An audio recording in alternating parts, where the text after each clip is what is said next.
Simply put, you are what you look like, you are what you say, and you are what others perceive of you.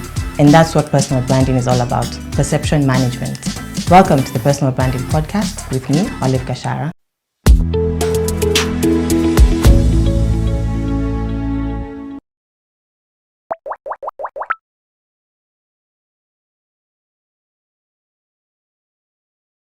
More often than not, I find that when people come to me to ask me to help develop their personal brands, they're really thinking about their professional development. They're thinking about how can I package myself or make myself more visible for career progression or to grow my business or to be able to get a raise or to add more value to my organization. But that's not all personal branding is about. I like to recommend people to think about their lives like a three-legged stool. You know the traditional African three-legged stool? Did you know, fun fact, that a three-legged stool traditionally was made from one piece of wood? So literally they would take the bark of a tree, and that's why I guess it was so small, or the seat was so small, I don't know. They take the bark of the tree and carve it into your three-legged stool, right? Looking at your life like a three-legged stool means that the first leg is your personal life, the second leg is your professional life, and the third leg is your spiritual life, whatever that looks like. And you find, generally, even without having to understand personal branding, that if one of those three aspects are out of tune or are not at par with where you'd like them to be, then everything else is also out of balance, just like the three-legged stool. So as you're trying to develop your personal brand, I want you to think about your life as a three-legged stool. Think about how to develop your personal life, your professional life, and your spiritual life, because none of them stands without the other. So this personal branding podcast is not just to help you further your professional career, but it shall, don't get me wrong, it's to help you become as wholesome of an individual as you can, so that as you're stepping out saying, this is who I am, this is what I represent, this is what I stand for, you're doing it from a point of authenticity. I'm guessing that you're listening to this or watching this because you want to learn how to develop your personal brand. And as you're looking at developing your personal brand, I want you to realize that personal branding is a journey, not a destination. Yes, you can have timelines of when you want to achieve certain things or when you want to get certain gains, but it's important to keep in mind that personal branding is a journey, not a destination. As you grow and as you develop in your life and in your career, you'll want to be seen differently at different times and even perhaps by different people. What we shall go through in this episode is the key elements of personal branding, just a quick introductory conversation so that you can have a blanket understanding of what this catchphrase personal branding actually means.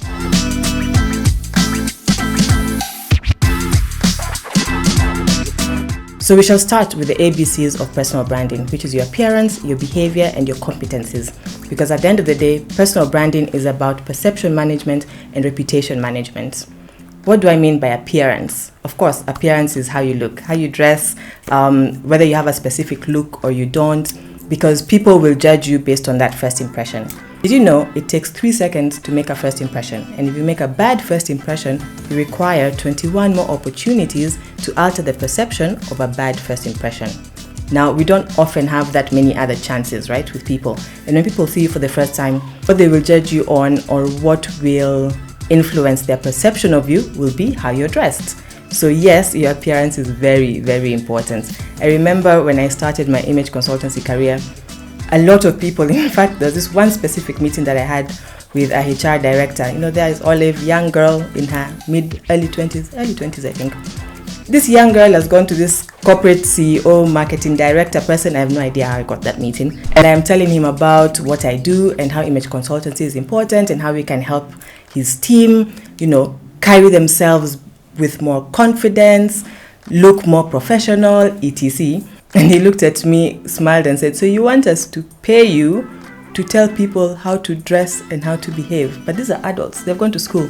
Why is that important? Now I can answer that question properly. But then back then, I remember I was caught very offside because I'm thinking, what do you mean, why is it important? Of course it's important. Why is that important? So people will judge you based on how you present yourself, right? We'll talk about behavior in a few minutes. But how you dress is very important. I was able to somehow give some sort of answer and I did get the training. And another question that came up, especially around women who are older than me, was, Olive, how I dress is not important. It's not really about the outside, it's about what is on the inside that counts. Unfortunately, we live in a very superficial world, more so now even than ever. And people will judge you based on the outside before they even take the time to open and look deeper to find out what valuable information or gifts you have to give to the world. So your appearance is extremely important as a personal branding tool because it then communicates how you want to be seen. Now, when I started my career as an image consultant, I remember, I was doing a very drastic transition from the entertainment world, the fashion world, into this corporate world. I had to become very intentional about how I dressed so that I can be taken seriously, especially being a young girl in business. And so my look ended up, this look that you're seeing now, I've had the same look by the way for years. It ended up becoming very conservative, very formal, and not just because I like wearing formal clothes per se, but because I realized if I want to be taken seriously, I need to be dressed a certain way so that people can take me seriously. In the same way with you, whatever it is that you do, whichever point in your life you're at, whatever career you're in, whatever dreams you're chasing, how does your image represent that future you that you want to become? We shall of course touch on this in a whole different episode on why image matters, but this is just to make you aware, top of mind, that your appearance does affect how people perceive you. So from A, appearance, we have B, behavior. Your behavior is of course how you carry yourself, how you conduct yourself when you're with other people, how you conduct yourself even in private, right?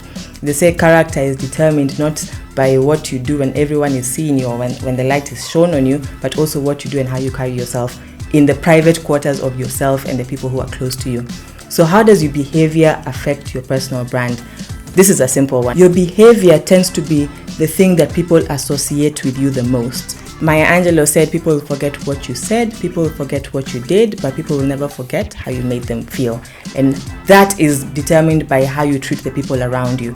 So when it comes to your behavior, how you walk, how you talk, how you interact with other people, does that speak to the type of brand you want to have? And lastly, we have competencies. Your competencies are pretty much your strengths. And I like to say that your strengths are your God-given talent. So your appearance, your behavior, and your competencies are the building blocks or the foundation of your personal brand.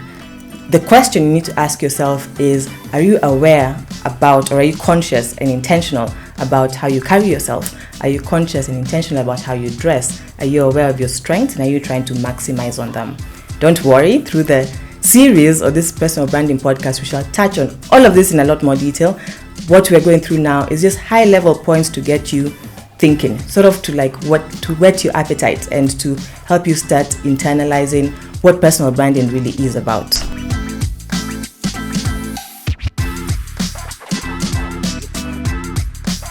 Now, I'd like you to think about yourself as an organization. If you think about the word branding, just for branding's sake, branding is packaging a product, right? So I want you to think about yourself as a product, like Olive Ink or You Ink. I think one of the most famous personal branding books is actually called Me Ink, right? So think about You Limited or You Unlimited, because of course we are all striving towards being unlimited and living up to our best and highest potential. I'm personally trying to hack life, but that's a whole other story. So think about you as an organization. Think about You Limited. And when you remove yourself in such a way that you're now looking at yourself objectively, you can be able to start intentionally filling in the gaps where you think that there are gaps. If you like where you are right now, then keep going and let these conversations just be tools to fine-tune what you're already doing. If you don't like where you are, there's nothing wrong with rebranding, and it's never too late to rebrand. Just the way in the entrepreneurship world, we say it's never too late to become an entrepreneur, it's never too late to start a business, it's never too late to start a new career, it's never too late to rebrand. Like I said, you have a brand whether you know it or not. When people think about you, there's certain things that they're thinking about when they're thinking about you, right? Whether you're thinking about amplifying your personal brand because you like where you are and you just want to grow from there, or whether you want to rebrand because you feel that you're not where you thought you would be at this point in your life, or maybe you even changed careers and you need to create an entirely new brand. The best place to start is by doing a dipstick survey to find out what other people think about you. When I started, I said, simply put, you're what you do, you're what you say, and you're what other people perceive of you. And personal branding is all about perception management. So the first thing you should do after you listen to this podcast is identify 10 people in your life. And when I talk about your life, I mean your entire life as wholesomely as possible. So pick someone that you work with, pick a client, pick a colleague, a boss, your partner, your child, your BFF, your neighbor, that dude that you know doesn't like you, that chick that has always had a crush on you, different people who touch your life in different ways, and ask them to describe you in 5 words. That will become a good starting point to find out what people think about you or how people perceive you. And what you'll find is a couple of words will keep being repeated, and that tends to be how the masses perceive you. When I did this exercise many years ago, I remember a lot of people thought I was very serious, I was very focused, all these very nice things. It was, and which was, I think, in my mind, a good justification that I'm doing well. And then there was a few other odd people who used interesting words like fun-loving, happy-go-lucky, easygoing. I was like, really? Fun-loving? Okay, I think I'm fun-loving. But happy-go-lucky, easygoing, I'd like to think I take my life very seriously. But what did that mean to me? I realized that maybe that's what I'm communicating to the rest of the world. And then the question becomes, do I still want to be seen as that fun-loving, happy-go-lucky person? Or do I want to be seen as a more serious, more grounded person? So when you get your 5 words, or in this case, 5 times 10 would be 50 words, look at them very objectively. Look at them as basic descriptions of how the world perceives you. And this was just a small dipstick survey. Then you can authoritatively decide whether you want to maintain that brand, whether you want to rebrand, or whether you want to repackage yourself altogether. Let's talk about unbranding for a little bit. We all know, because of the COVID-19 pandemic, a lot of people's lives changed drastically, and you might find that you're doing something completely different to what you were doing before. And that might mean that you need to be seen in a different way or in a different light. I think you remember my story when I was talking about how I had to change or tweak my brand quite a bit as I was going through this journey called life. In the same breath, if you've changed careers or if you feel how people perceive you is completely off, there's nothing wrong with stopping completely. Take the time to figure out how you want to be perceived and literally start again as a completely different person. We all have short memories, and eventually people will forget the old brand and they will start seeing you as the brand new you have created.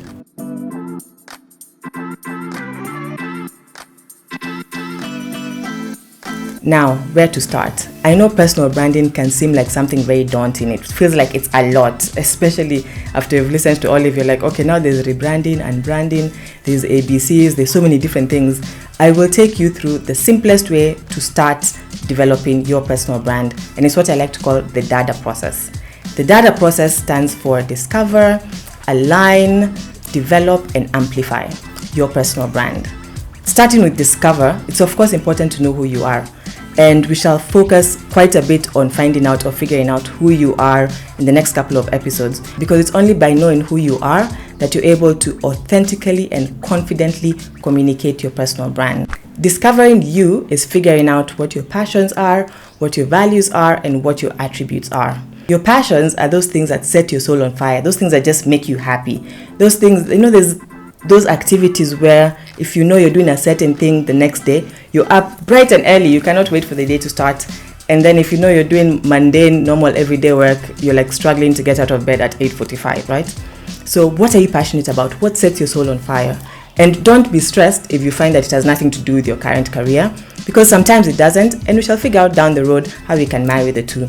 But first, write down or think about your passions, your 5 things that really make you happy, because what you'll find is that your passions are very tightly tied to your purpose. And if you develop your career around the things that you're passionate about, you'll not only be happier, but you'll find yourself living a more fulfilled life. After passions comes values. Your values are the things you stand for. Just the way an organization has values, and I'm sure if you walked into a banking hall, you'll see our values are all of these 5 things. What are your 3 or 4 or 5 values? What are those standards below which you will not fall? For me, I know my personal values are excellence, perfectionism, which I think people tend to think is a flaw. I personally don't mind it because it helps me do things much better than everybody else. And of course, basic things like keeping time, integrity. So what would be your 3 words or your 4 words? Those things that you know you stand for. Because then it will put you in a position to say yes or no to things from a point of strength. Passions, values, then comes your attributes. And your attributes are your strengths. Your strengths are your God-given talents, and you're more likely to achieve near perfect execution when you focus on your strengths as opposed to trying to develop your weaknesses. When we're young and in school, a lot of times we're taught to develop our weaknesses. If you're not good at math, you're told, get a tutor. If you're not good at Swahili, you're told, get a tutor, read more books, set books especially. Oh my goodness, those set books. If you're not good at chemistry, you're told, you need a bit more practice. But then now that we finished school and we have sort of narrowed down on that career path that we want, we need to unlearn that way of living and focus instead on our strengths. Because you find that the things you're not good at, you actually struggle to do them, you get drained and you get bored. And this is why we work in teams, because what you're not good at, hopefully the next person will be good at and they will complement you. Once you've figured out what you're passionate about, what your values are and what your strengths are, and by the way, I shall put some tools in the description below that you can use to help you find out what your strengths are, we then need to align that with your environment. Aligning your brand to your environment is just making sure that the brand you want to create is relevant to the people around you, is relevant to your spheres of influence. And everybody has a sphere of influence. It doesn't matter how junior you are in your organization, how junior you think your role is at home, we all have people that we influence. So what does that environment look like? We have your audience. Your audience are the people that follow you on social media, the people that listen to you when you talk, the askari at the gate when you're coming in or going out. Your audience are people who see and hear you on a day-to-day basis. So it can be everyone and anyone. Your audience could be 1 million people. Your audience could be 10 people. It doesn't really matter, because it doesn't mean that if you have a larger audience, you need to be more intentional than if you have a small audience. Regardless of what that looks like, you need to be intentional about how they see you and how they perceive you. Your customers are people, of course, that you sell your products and services to, and they are judging and watching you all the time. What I have come to learn in business is that people tend to do business with people that they like, right? So as your customers are reaching out to you, there's something that they like in you. Do you know what that is? Or if there's something that they don't like about you, do you know what that is and how can you change it? What type of person do you think your customers want to deal with? And do you think it will be authentic for you to become that type of a person? Or can you just do simple things like, I don't know, maybe dress a bit more conservatively, or look a bit more, dress a bit more quirky if you're working with creatives? It's really perception management, I think, at the end of the day. So you have your audience, the people that hear and see your message. You have your customers. These are the people that pay you for your products and services. And of course, we have your competition. Yes, maybe you should not pay too much attention to your competition and, face forward and keep your goal in mind and not really pay too much mind to what others are doing. But man cannot operate as an island, and your competition does exist. It's also important to know who they are, what they do, what their brands represent, so that as you're creating your personal brand, you know how you're able to stand out from your competition. So we have discovered who we are. We have aligned that with our environment to make sure that the brand we have created or we are creating is relevant to the people that we interact with. Then we need to now start developing that personal brand. Remember the 3-legged stool. As you're thinking about developing your personal brand, you're thinking about the first leg, which is your personal life, the second leg, which is your professional life, and the third leg, which is your spiritual life.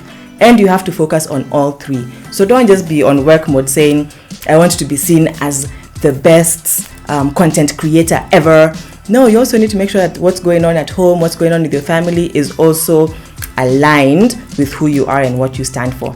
And I'm sure we have all been in those situations where you meet someone out in the disco and they're completely different from the person you meet in the boardroom, right? That means there's a bit of a dissonance between who they are in their personal life and who they are in their professional life. If that dissonance exists, what you'll find is that you will not be able to create a sustainable long-term personal brand. You'll find that you're almost faking who you are if your brand is not authentic and consistent across the different spheres of your life. You know how they say fake it till you make it? I think you should fake it till you become it, right? Because as you're creating this growth strategy, I'm hoping that it's coming from a point of authenticity. And you can start the journey from wherever you are, because it's never too late to start being intentional about developing a strong personal brand. If it means that maybe you need to disappear for a while, then do that. Put your head down and figure out who this person who is watching or listening to me is. And I know, especially if you're in your mid-30s, we have so many things going on in life that we never really stop to think about who we are and where we want to go. Your growth strategy is very simple. Think about what you want to do and where you want to be in the next 1 year. Your personal life, your professional life, your spiritual life. Where do you want to be in the next 1 year? Write it down. There's a power in writing. Preferably with a pen and paper. Even if you like to type, there's a power in writing with a pen and paper. And once you have that written down, break that down again into 6 months, into 3 months, and even into a month. So that you have small milestones with which you need to hit, which makes it more likely that you will attain them. I know when you go to coaches, a lot of times they will ask you what your long-term goals are, what your short-term goals are, where do you want to see yourself in 10 years. That's a lot. I don't know where I will be in 10 years. I kind of know roughly where I want to see myself, successful, happy, all those fantastic things. But I cannot say in 10 years, I want to be doing 1, 2, 3, 4, 5, because we don't know where we'll be in 10 years. If it means you need to disappear for a while, especially if you're unbranding, there's nothing wrong with that. There's nothing wrong with taking a pause to pay attention to you, to take care of you, and to make sure that you're a bit more grounded, especially in this very, very fast-paced world that we live in, where if you're not on social media every single day, people are wondering, what's going on? You're so quiet. There's nothing exciting happening in your life.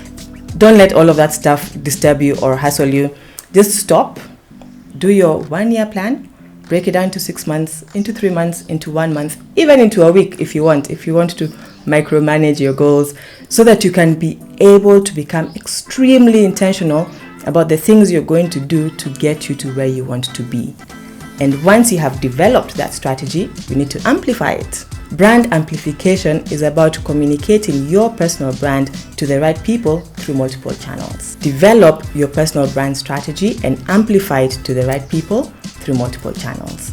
I'm hoping by now, as you're listening or watching this, you've picked up on 1 or 2 things that you can already start doing today as you start your personal branding journey or as you continue it. And before we close, I shall take you very quickly through the key elements of personal branding, so that you are aware of the 5 things that you always need to look at in yourself as you're developing your personal brand.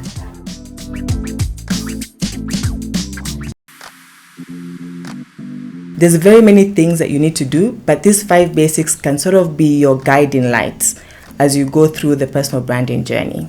The 5 key elements of personal branding are sort of like your brand lighthouse. They sort of guide you along your journey, even as you change from brand perception to brand perception, if that makes sense. We shall start with brand authenticity. Authenticity is about creating a brand that is uniquely you. So, John is a cool guy. John is, very calm, collected. He doesn't talk too much. He's not over the top. Be like John. No, don't be like John. Be like yourself. Because if you create a brand that is authentically you, you're more likely to sustain that for a longer time, as opposed to if you try to become like somebody else. And fun fact, what's happening in the corporate world today, if you're in corporate, is people are embracing and appreciating individuality within the organization that lets people's personal strengths and talents shine. And like before, when, most organizations wanted us to all look like worker bees, where everybody walks the same, talks the same, thinks the same, and reacts the same. Today, authenticity is actually one of those things that will make you stand out and will make you credible. After authenticity comes brand consistency.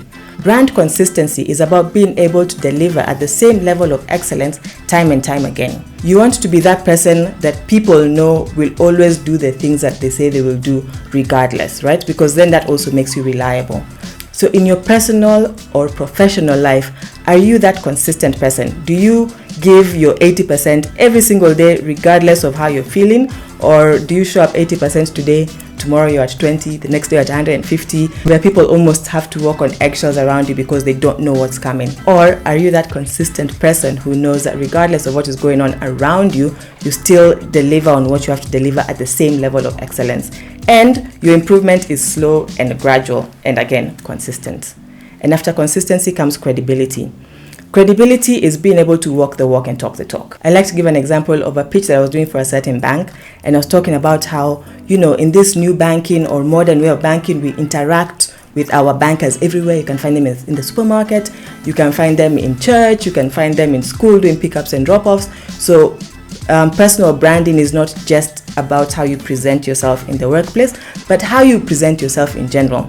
Did this whole pitch, it was fantastic. Left there thinking, I think I've done a good one there. And same evening, by then the day was over. I think I had even gone to the gym, done many things. And I ended up in the supermarket. And who did I bump into? The exact 2 ladies that I was pitching to.